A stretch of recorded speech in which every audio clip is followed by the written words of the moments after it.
دیکھیے انٹرویو میں تو کوئی ایڈیٹنگ نہیں ہوئی, کوئی کاٹ شاٹ نہیں ہوئی, کوئی فکرہ توڑا جوڑا نہیں کیا, جو کچھ کہا ویسے بیان کر دیا گیا.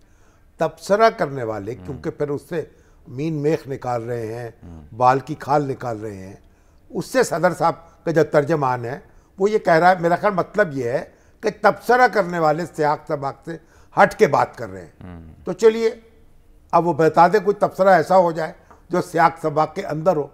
بنیادی بات یہ ہے کہ صدر صاحب ایک مختلف رائے رکھتے ہیں. جی یہ تو اسٹیبلش ہوا ہے برملا ان تینوں اہم نکات پر, چاہے وہ سائفر ہو, اسمبلی سے جانا ہو, یا نیوٹرل کہنا ہے یا نہیں کہنا ہو. دیکھیے تحریک انصاف کے اندر بھی اس حوالے سے دو راہ موجود ہیں. خان صاحب نے جتنے فیصلے کیے ہیں شخصی طور پر کیے ہیں.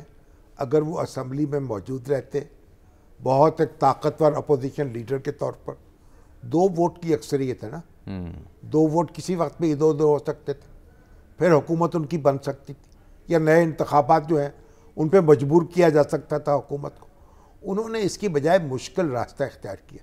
صدر مملکت کے بقول دل برداشتہ ہو گئے, فرسٹریٹڈ, یہ لفظ استعمال کیا انہوں نے, فرسٹریٹڈ, یہ لفظ انہوں نے کہا ہے. جو لیڈر ہوتا ہے اس کو دل برداشتہ نہیں ہونا چاہیے, فرسٹریٹ نہیں ہونا چاہیے, یکسو رہنا چاہیے. چلیں ایک بریک لیتے ہیں. اس لیے عمران خان صاحب نے جو کیا ہے وہ اپنی مرضی سے کیا ہے, جو آئندہ کرنا چاہتے ہیں اپنی مرضی سے کرنا لیکن ان کو تائید حاصل ہے نا, پارٹی ان کے ساتھ کھڑی ہے, ورکر ان کے ساتھ کھڑے ہیں. مسئلہ یہ ہے کہ لیڈر کی بات مانی جا رہی ہے نہیں. پارٹی کے اندر خود شروع ہو گئی ہے.